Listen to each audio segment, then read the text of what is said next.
Welcome to AmberEnergy, the podcast. Each episode, we talk about what it takes to be the best entrepreneur you can be and how to take your business or your client's business to the next level when it comes to graphic design, branding, and so much more.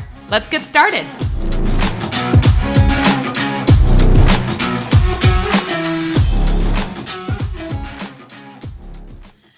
Welcome to AmberEnergy, the podcast. Amber Jacobs is my amazing co-host. My name is Rachel Sedgwick.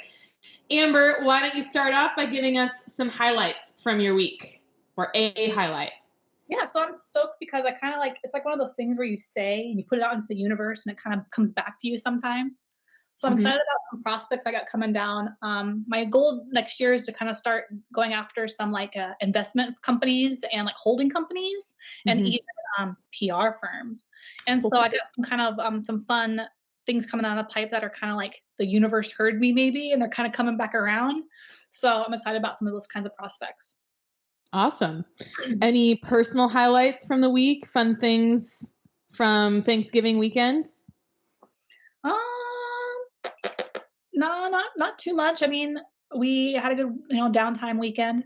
It was nice. You created a wreath, right? You did some wreath making? Yeah, I did that, I guess. So yeah, we needed some wreaths. I made a homemade wreath for my front door, which looks kind of lovely. That was fun. I've never done that before. That was kind of cool. Yeah, it wasn't like a Pinterest fail. It was good enough to go on the. It's okay. Door. I mean, it was a first timer, so I can't hate on that. Well, I think your Instagram feed needs to have a picture of you in front of the wreath at some point this Christmas season. I mean, it's a colored door. I even got a nice blue colored door. It's kind of pretty. It's a beautiful door. Yeah, with my big door. It's tall. It's a tall door. Yeah, it's a good door. I think my whole thumb. I think the giant can get through my door. Well, your husband is pretty tall. He's kind of like a giant. So it's not a fucking 9-foot door. I mean, it's a pretty good door. Okay, moving on. Let's see. Highlight from my week. Let's see. I've lived in Dallas now for 6 weeks or something. I just moved here. And I went to downtown Dallas for the first time in since I've been here this morning, actually. And that was kind of a highlight because even though I like living in the suburbs now, I do like being in, a bustling city every now and again. And it usually means that I can visit a cool new coffee shop and try some new coffee. So I had a really good espresso this morning and got some downtown flavor, got some breakfast tacos and saw a friend. So that's my highlight of the week. It's coffee and tacos. Not too shabby. It sounds like a nice one. It was lovely. So our topic today is spending money to make money. And so this is going to be great for any business owner or someone in business, someone thinking about starting a business, but also great for someone specifically in the design industry too, because that is obviously where you are an expert in. You are a designer and you've owned your own business for several years now. You've been in business as a designer for 12 years, and you've started your own business, and now you have your own firm that you've been working with for the past several years. So I think this is going to be a fun topic. Or at least insightful. Insightful, yes. And I think too, I'm excited about this topic because, before we started recording, you're telling me that I don't think I'm good at this though. But you are good at this and you've put in some solid investments into your business this year. And I've watched you go outside your comfort zone in that way. And I think it's already paid off, but it's going to continue paying off in the next year and years to come as well. So we're going to put all of those lessons that you've learned into this podcast for other people to learn as well. So let's first go into just some basic costs of doing business. So, i.e. the non-negotiables. If you want to start a business, you no matter what have to do this. You gotta go get your business license. You gotta have that. So that's non-negotiable. You want to be legit. So that'd probably be your first place to start. And then next place is your software to do your trade or your thing. So whether it be machines or software, in my case, it's the Adobe Creative Suite. It's an annual subscription. Another one is your Microsoft Office, right? Suite subscription. So those are your non-negotiables. You need those. Those are your baseline to do business. I also use Sketch, which is what I use for my website stuff. That's another subscription thing that I do to design websites. So those are like, kind of like, okay, to do the business, those are the things that I need, right? Next things are probably your website. So every year you pay your hosting and you pay for your URL domain name. So those are things you pay annually typically. And then your cost of your website to have it designed and built. So there could be time and energy into designing that and building that, as well as then you kind of go into your content of it all. So like the photography, do you need branding photo shoots? Do you need an overview video or what to expect video or a testimony video? Video is king, right? So spending money on video, so a videographer. So those are kind of like your things, kind of like baseline to get started with. And then if you want to kind of start doing the next level stuff of, I didn't start out with this right away. I did this kind of a couple years in. I got QuickBooks for my business, so that way I could have better tracking of my expenses and invoicing and payment system. So then I got that. And then sometimes you pay for social media, so paid ads on Google or social or next things you could or could not do for marketing. Then I paid. Eventually got kind of big enough to where I'm like, okay, I need a better system for proposal. So now I use HoneyBook. So the kind of like I kind of built on more and more as I kind of got more invested into my business.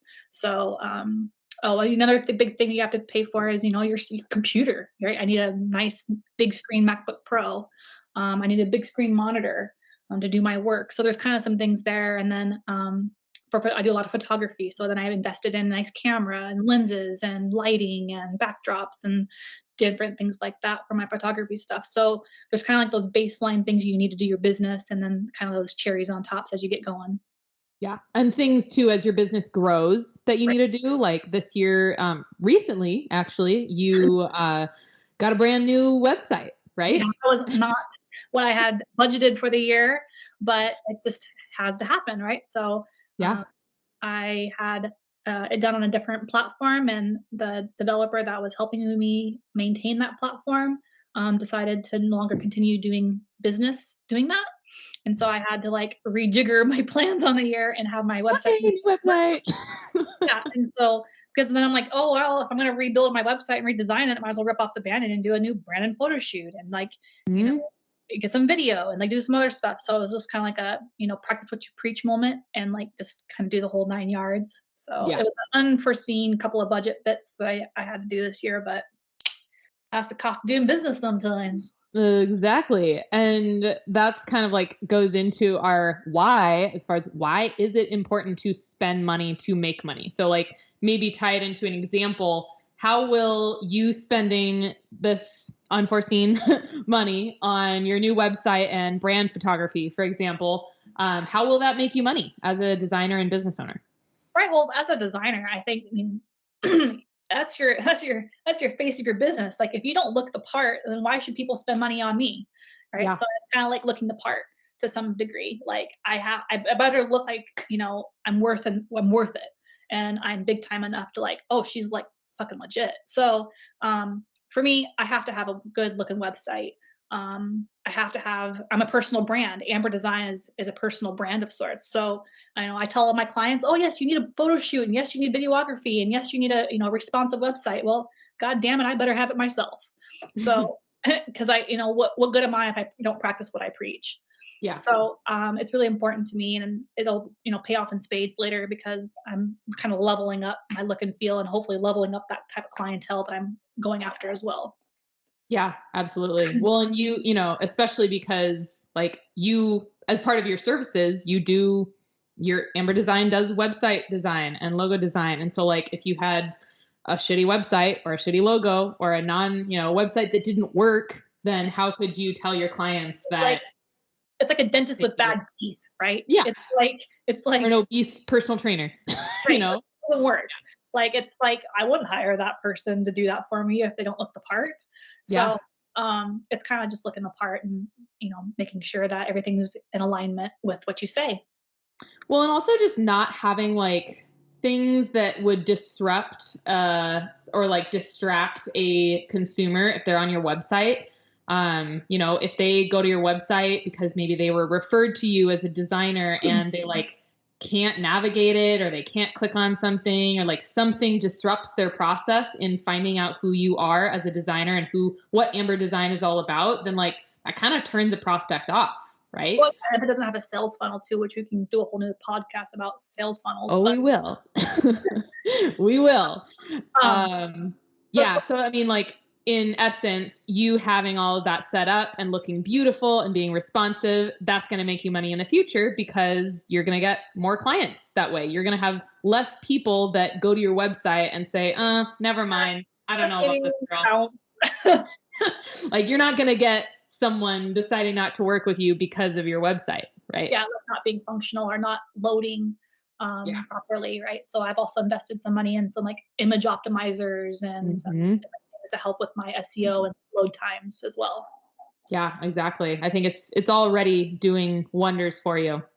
All right. So, what are some of the ways aside from that that you've spent money in the last few years that you've already seen dividends from? So the website and new brand shoot was, that was recent. So what are some of the things maybe you did 2 or 3 years ago in your business that you've seen positive results from? My video. I spent money on a video overview, which I probably might have to. My videographer guy would be like, "Yes, Amber, you need a new video." But probably about 3 years ago, I spent money on like an overview video, and it kind of like encapsulates what to expect when working with me, like seeing me move and my mannerisms and my silly things that I say. We call them Amberisms because I do a lot of that. As everyone knows. So you can kind of like see an inside scoop as to like my like funky little personality, like bubbly, energetic personality in the video. And a lot of people actually click on the video to like, even if it's just the first 30 seconds, they're like, "Oh yeah, I want to work with her." And I'll have that as a comment, like, "Why did you choose to work with me?" Like, I don't know, I just watched some of your video and I was like, "Oh, she seems cool. I want to work with her." So I think the video was probably one of the biggest things I could have invested in. Yeah.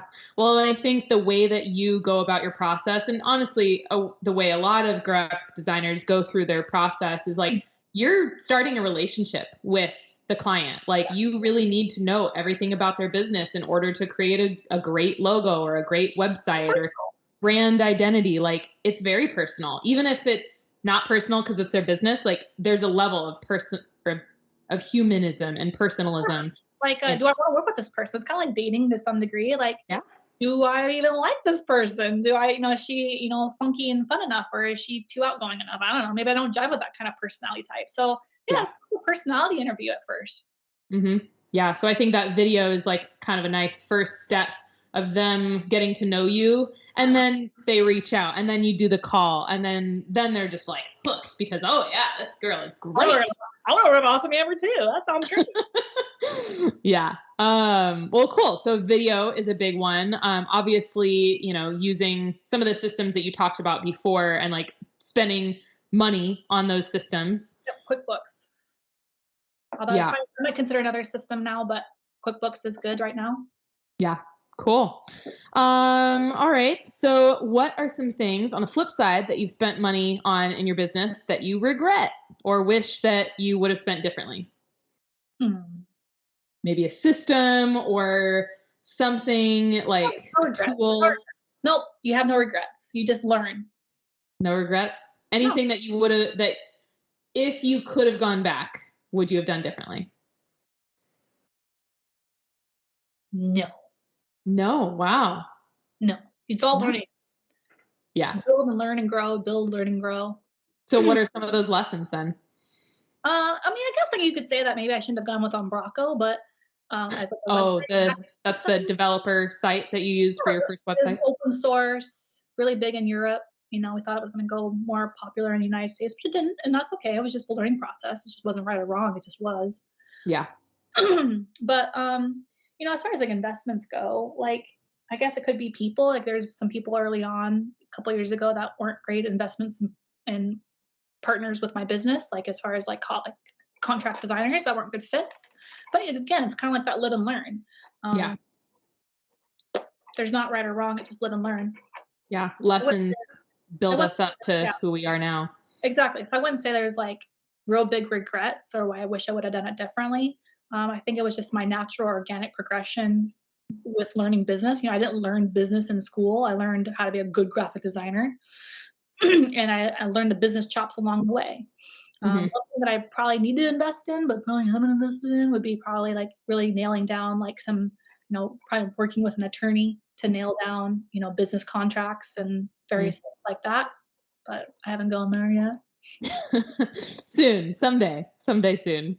Yeah. So, and that's one thing I probably would recommend that, if you're really going to go big, you probably, get an attorney and like get all your, trademarks and contracts and various things all worked out. Yeah, and I mean that brings us to one of the other topics on our outline is risk versus reward. So like say you're going to go about your business and not hire an attorney, you have to think about what risk is involved there. So talk about that. Like how do you know if a risk is worth it? Like so maybe talk about the attorney thing. Like you've gone this far without having like a big legal presence as far as an attorney on your side. So talk about that. Yeah. To have someone, so the risk reward, right? So like I got an LLC. So if someone was going to come after me for crazy reason, right, they'd only be able to go after my assets of my business. So it kind of comes down to how big are your assets? What do you have to lose as far as business assets goes? Like my business assets aren't that great. Like, okay, you want to take my laptop and some of my shit, like I can go for it. But like some companies have buildings and huge, big, expensive equipment and fleets of things and various, so they got a lot more to lose if they got sued. So my risk reward isn't, I've kind of taken the note of like, all right, you want my shit? If I can take my shit, I don't care. Like I'll buy new shit. I don't got a lot in the business, right? So I don't got a lot to lose. Yeah. But some companies have a lot to lose, and I don't have that risk. So I guess that's part of it too, is like the risk of losing what you got, your capital. So got to take inventory of that. Inventory of your capital. So that's one bit. And then, what's going to happen to me if I got sued? People are going to come after me probably for trademark infringement, possibly. But even still, it's going to be just a cease and desist. So I'm not overly worried about getting sued, right? I don't have like, I'm not on site at somebody's house. I'm not going to get hurt. No one's going to get hurt, So it's kind of like that, also that risk of like, do I have a lot of employees that are going to get hurt on the job? I don't have a lot of that type of, how dangerous is your business? Yeah, I don't got drivers on the road. Not so much. I don't got drivers on the road. I don't got people in an office, right? So as far as like someone getting hurt liability wise, and I'll get a lot of liability. So I've kind of taken the stance that I haven't really had to invest or thought to invest into an attorney, because I don't have a lot of risk in business of capital and getting lawsuits, someone getting hurt. Right. Yeah. So if you've got those types of things, like people could get hurt on the job within your business, or you've got a lot to lose if someone sues you for a bad product that failed. You got a lot to lose. So you definitely need an attorney. Yeah, I agree. And I think just with your specific business, there's not a lot you have to worry about for that. So like if you're a graphic designer listening to this, you could probably do a lot of DIY legal contract stuff. I've kind of gotten by with that. It's probably not good business practices. As a legit business, I should probably go get a goddamn attorney and have it all written up legit wise. But I haven't yet, and that's probably, there you have it. But only other thing that could possibly come up was that would be like a insider, I don't know, intelligence of a company's, like kind of like that kind of patent kind of stuff, like things that are in the business. I can't, non-disclosure type stuff, but I sign a lot of non-disclosures. So when I work with a lot of different, big companies, I have to sign an NDA, and I make all my contractors sign NDAs. So that's kind of like something you do anyways. So I don't know. I've kind of just assessed it, saying that I probably don't need it for now. Yeah. And you probably don't. And I think the things that you're wanting to add in the future that would require you to have that legal aspect are more just like little frustrations, maybe. Like I know we've talked about your contracts and like pumping those up a little bit. It's like, we're adding a ghosting clause, for example. It's like, it's not do or die, but it's something that like, it would make your life a little better if you had a clause in there. I'm not making rockets over here, right? So it's not rocket science. I'm not, it's okay. At the end of the day, just drawing them. We're just, it's okay. if I had bigger things that really impacted people's lives and it could hurt somebody, or I don't know. But then something went faulty, that's quite a different scenario. So Yeah. End of the day, I mean, if you're thinking through like, should I pay for this? Should I do it myself? Should I do the free version? Like, you just have to think risk and reward. So it helps to kind of like write those down. What are the risks of doing it myself or doing it with that like a maybe less legit way? And what will the rewards be? And what's maybe the payoff of doing it the more legitimate and probably the right way.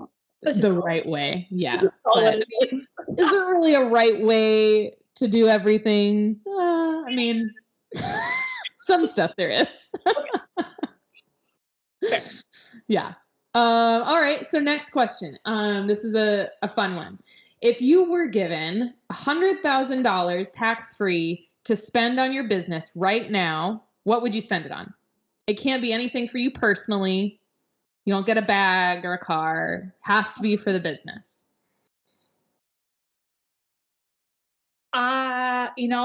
Right now I'd probably just so a lot of my contractors and a lot of my clients are nationwide. I'd probably throw some fat party somewhere and invite them all, like put them up somewhere.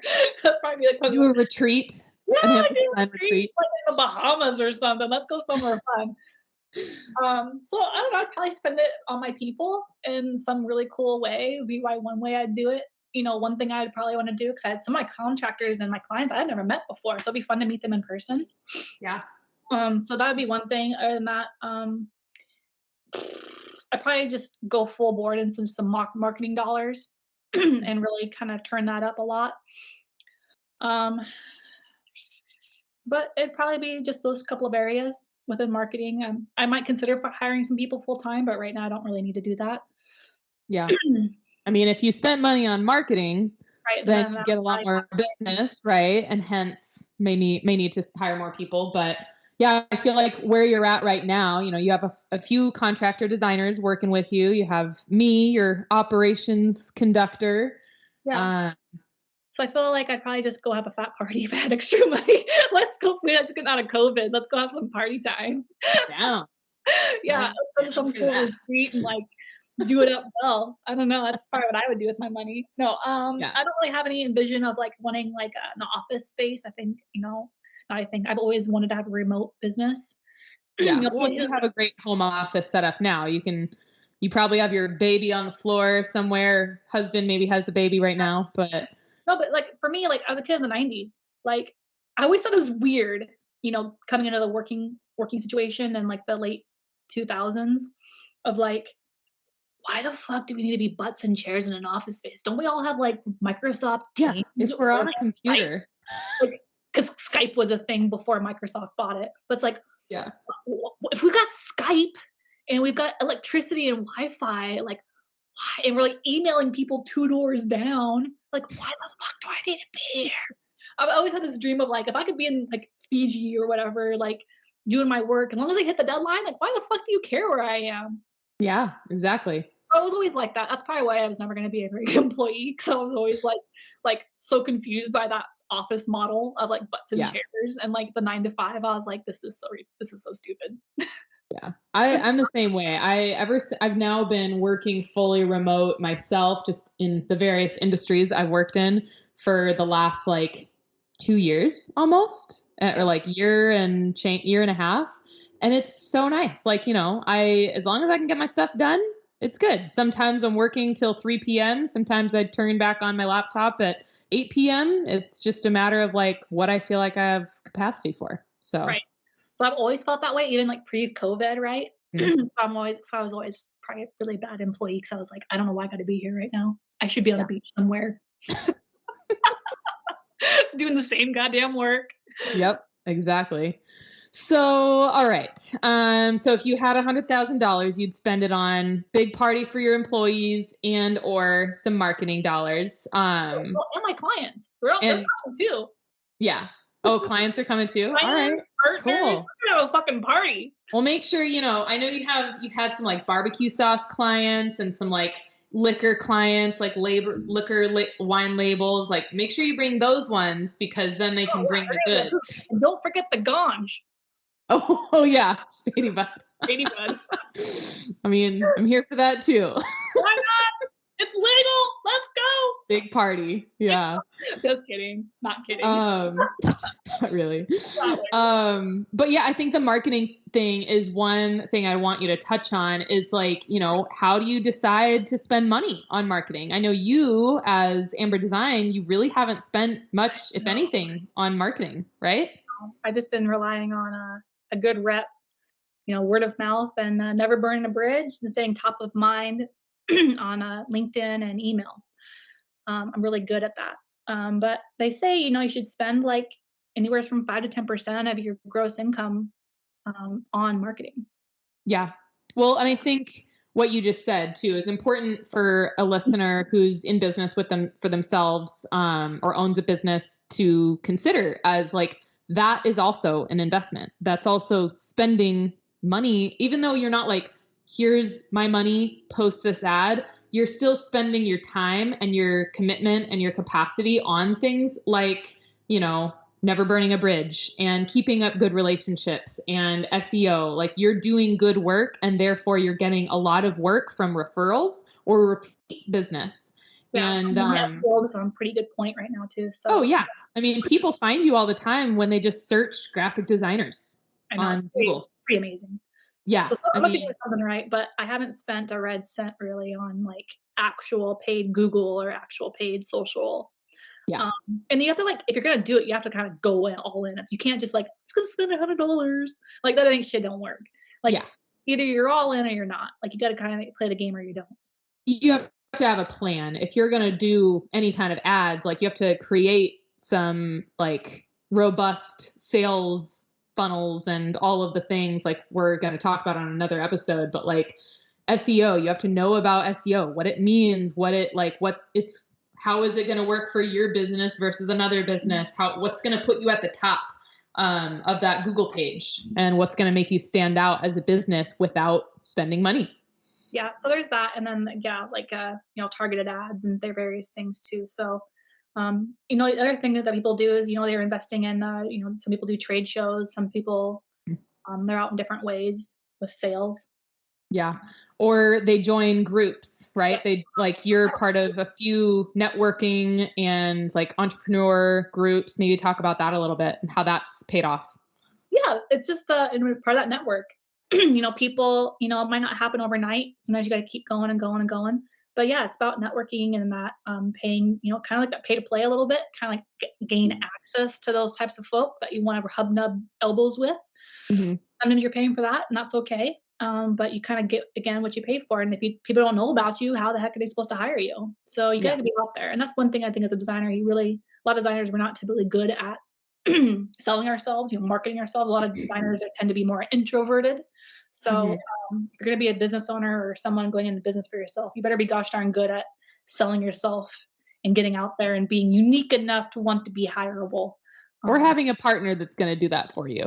Right, exactly. Because there's so many graphic designers out there. There's a lot of us, honestly. But what's going to make you stand out and why do people want to work with you is the kicker and all that. Yeah. Well, and also it's important to be realistic about what you're good at. Like, what are your strengths and what are your weaknesses? So someone who is more introverted, but they're a great designer. There's lots of those. Yeah, there's lots of those. And maybe owning their own business, like you do, like having a firm, a design firm, or almost like agency level, like maybe that's not for them. Maybe they're better off being a contractor and working for other companies or working in a company. So there's lots of different areas that a designer can work in and thrive in. It's just a partner that does all that good stuff for them. Yeah, exactly. So I know you have several contractors that do contract work and they do amazing work for you, but that's because they're strong at that and that's where they're at in their journey. And yeah. Maybe it'll change. What'd you say? Maybe it'll change. Maybe. I don't know. I like our contractors. They're great people.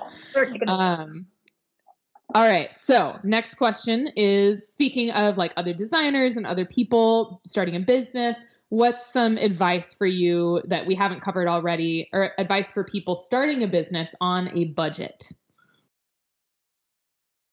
You gotta wear all the hats. I mean, that's the thing in a small business. They all know that though. You gotta, one day you're gonna wear the business development hat, and one day you're gonna be the admin hat, the contract writer and proposal hat. You're gonna wear the designer, the service hat, and you gotta pay accounts payable hat, invoicing, and you gotta pay the tax hat. Yeah. So the networker and everything in between. So you gotta wear all the hats. That's just, I think everybody knows that going into it. But I think you really learn how to round out yourself, because you're not strong in all of those areas. But you tend to have to do them anyways in the Yeah. beginning, or you're gonna have to owe a lot of taxes. I don't know because you did it wrong. So you just got to wear a lot of hats.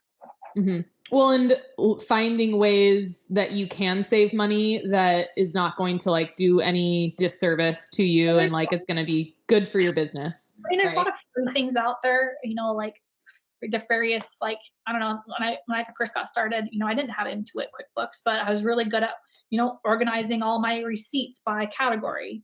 So I had like a file organizer.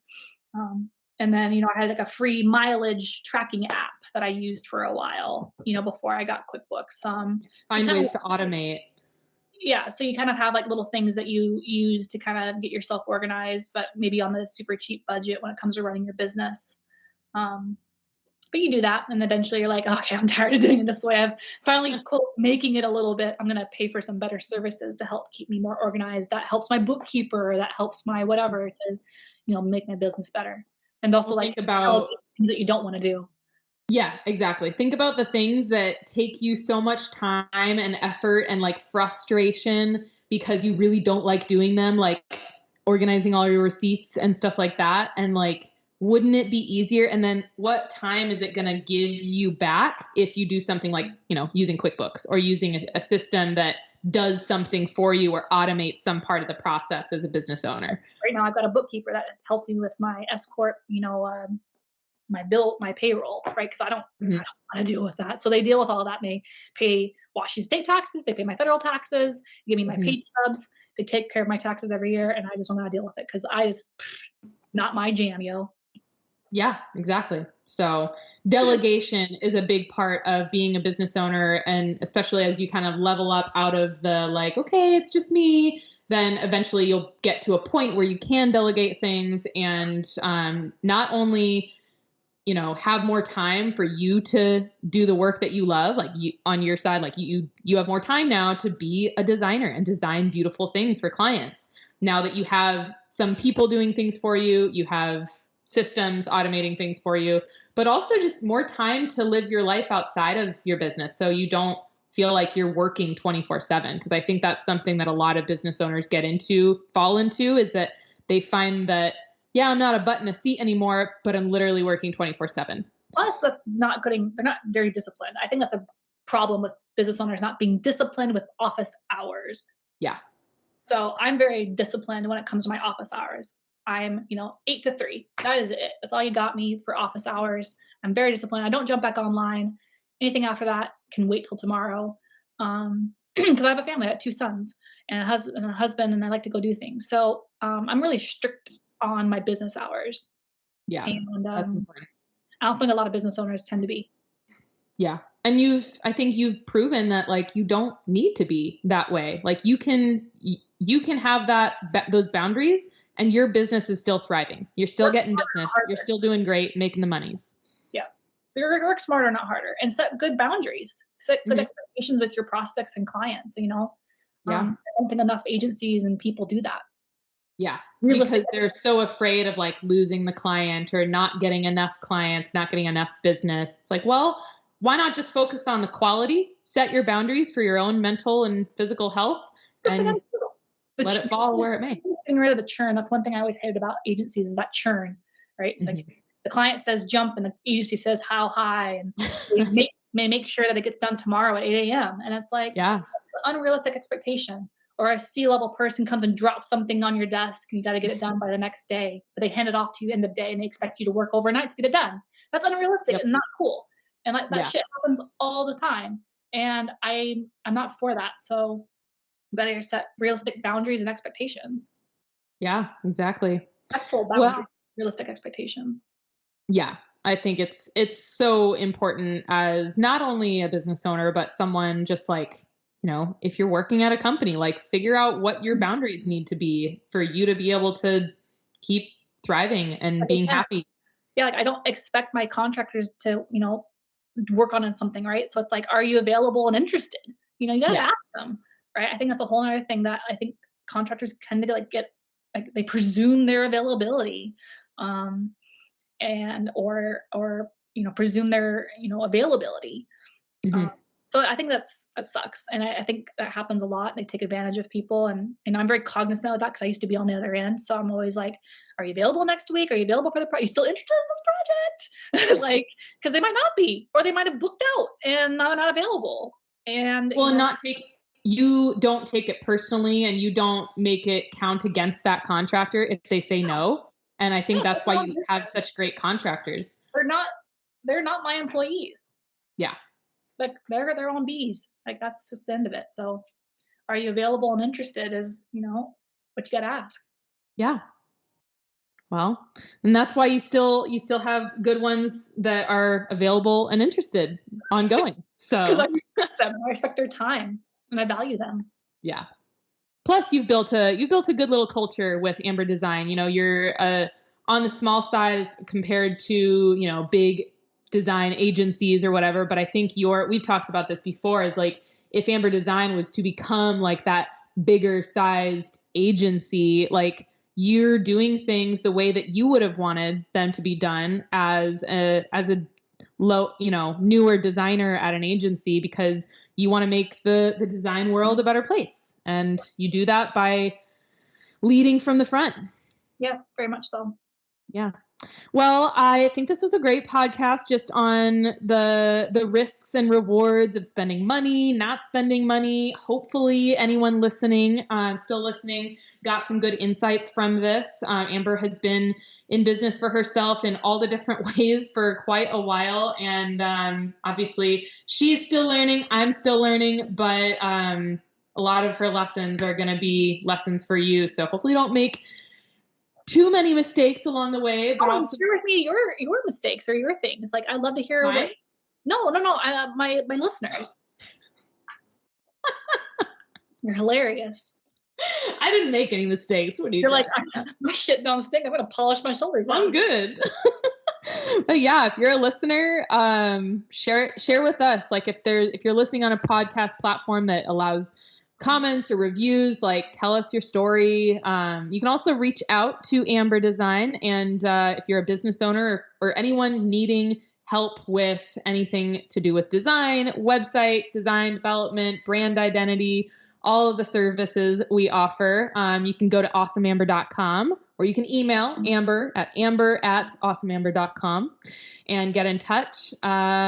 And designers, if you're a designer and you need some help and mentorship, Amber is a great mentor. She's been in the business for a while, and she's helped a lot of designers do some pretty amazing things and build their own business. So, yeah. All right. Any closing thoughts, Amber? No, I think we're square here. Awesome. Good. Well, thank you everyone for listening. We're excited to bring you more episodes of AmberEnergy, the podcast. We look forward to the next episode with you. Bye.